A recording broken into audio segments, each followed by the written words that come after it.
Hey guys, so excuse me. I am gonna be leaving for church soon, but I wanted to get on here and do one more video that just came to my head. Okay, so we all know the video that I did before, if you remember it. And if you're new here, welcome. Come join the family, subscribe, come on over to our Facebook group, Dead Marriages Redeemed. And also, I am a restoration life coach. If you would like to work with me, I specialize in many things: marriage restoration, kingdom marriage, grief, addiction, prodigals. Oh, goodness gracious, guys, far more. Standing on the promises of God, financial breakthrough, health breakthrough. I've been through it all. You can contact me on email, deadmarriagesredeemed@gmail.com. I repeat, deadmarriagesredeemed@gmail.com. My prices are very affordable. Okay, so let's get into it. I wanted to get that out of the way because I don't like doing it at the end. So anyways, so we all know the video that I've done on you have to feel it to heal it. I wasn't exaggerating with that, guys. Like, I feel like I have to repeat myself because a lot of you aren't doing it, because it's like, I did this too, guys. It's like we don't want to. God already knows what we're thinking anyways. He already knows. So like yesterday, for instance, I was in the kitchen, making dinner, and I flat out told him, I don't know why you decided to take them. Like, me to the family that passed away. And I said, why? I don't get it, God. I don't get it. Okay. I'm still going through the aftermath of this. Okay. And it's been 2 years for my dad, and it'll be 2 years for my nanny that she's gone in January. And you guys already know I lost 6 other people, but those were the 2 main people of my everyday life. So I flat out, said to him, God, why? And I'll take breaks with this. I won't say it all the time, but yesterday I was an emotional basket case when I got off the live, and I just started saying why, God, why did they have to go? There's so many people in this world, okay, and that choose not even to look for you, but they had to go when they loved you. Why? He knows what we're thinking anyway, okay? So I said it. And when you do that, you're releasing it, okay? You're releasing with what's inside. So what do you think's going to happen? As you're feeling that, you're going to heal it, okay? So every time I do that, I just keep releasing it.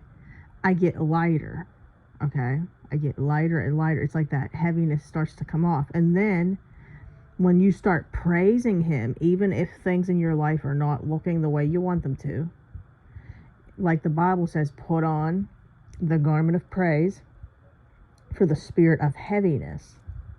That's also going to help you feel lighter. Release yourself. Let yourself start crying your eyes out. We aren't doing this enough, if we're being honest, because I know I didn't. And then we keep carrying that. Okay? So then, because I have clients that this has happened to, their spouse will come back. And then what ends up happening is they didn't properly heal. So then when they're having these vulnerable conversations and stuff, which if you haven't taken the course that I have for accountability, boundaries, and communication, that is going to help. That is when you're having these conversations, God is going to uproot everything. And then you have to start having conversations that are uncomfortable. So when that happens, because you didn't properly heal, even though you didn't see them for a while, you didn't talk to them for a while, I'm telling you right now, if you don't properly heal, then all of that's going to project on them. It's going to be like word vomit, like Lindsay Lohan said in Mean Girls. So we don't want that. And how we prevent that is we have to make sure we properly heal. Okay? We have to make sure that we get all that out. We have to go to God about it. Our spouse is not going to have the answers that you want them to have. I'm telling you right now. They're not. Okay? They're not going to be able to tell you they didn't enjoy the sex. If that's what you're looking for, okay, if they had an affair, you're not going to get that answer. Okay? You're not going to get them to say, oh, all I did was think about you the entire time and I love you so much. And I hate saying this stuff, guys, because I'm not trying to be, what's the word for it? Negative.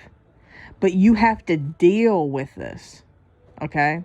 And you have to heal it, okay? Only the Lord is going to be able to heal you properly. So if you're trying to get your spouse to heal you with the things they say and have expectations that are unrealistic, it's not going to happen. So you need to get yourself to a place to where you're good, okay? You don't need answers. And I'm going to be honest right now, okay? This is something that is going to help you all. If your spouse had somebody else involved, okay?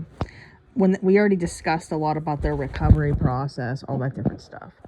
If they come back and you keep expecting to like have conversations about it and keep asking a bunch of questions like, oh, how many times did you have sex? Where did you first have sex for the first time? What kind of sex was it? Or you want to know like who was better or who looked better? Like all these I know like some of the stuff that my clients do, okay? When you do that, or you ask a bunch of questions about the person that they're not willing, like you want to have them mainly do the talking. But when you're doing that, you're putting them back in the situation that they're trying to heal from, okay? So I'm going to be honest with you. And then on top of it, if you start jumping down their throat about it and making them feel guilty, making them feel shameful, what do you think's going to happen? They're going to feel unsafe, okay, to be their self and think that you're like holding a knife up to their hand or a stone. And what do you think's going to happen? Instead of them getting closer to you and gravitating towards you and feeling safe, they're going to feel safer to go back to the other person, or they're going to be, even if they're not talking to the person, that person really got me and understood me. My wife or my husband, never did understand me. This person gets me. They accept me. See, you have to understand this is like something that you have to be doing your work now before you end up in that situation. I'm telling you right now, guys. I'm telling you right now, you have to make sure your work in yourself is done and you're healed. You're not going to be healed 100%. There's going to be triggers, of course. You're not going to be healed 100%, but you got to get yourself to a place to where you're okay. Like you don't even care, like for the most part. Like even in my situation, do I still feel a little, what's the word for it? Hurt about it? Of course. Is there triggers? Of course. But that doesn't define me anymore. I know who I am in Jesus Christ. He is my best friend. I don't care who does me wrong because I know that he has my back. He is our vindicator. He is the person who avenges us. And like the Bible says, save room for God's wrath. Do not avenge yourselves. So I don't have to do anything, okay? Because all I have to do is live my life to please him and love him and spend time with him. And that's it. Like, that's it. He will take care of everything else.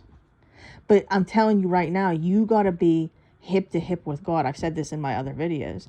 You got to be hip to hip with him and keep giving it to him. Because like the Bible says, give your burdens to him. We were never meant to carry them on our own.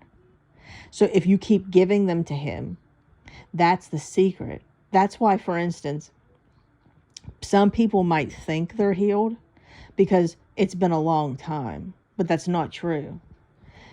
How you're going to know you're healed is when the enemy finally rips the carpet from out underneath of you randomly, when it's been out of sight, out of mind, and how you react. That's how you know you're healed. How you react, guys. How you react.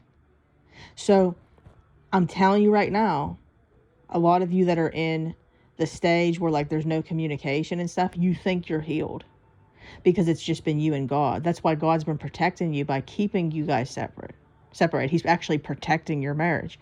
But then When they finally start communicating with you again, or when they finally come back, that's the real test, guys.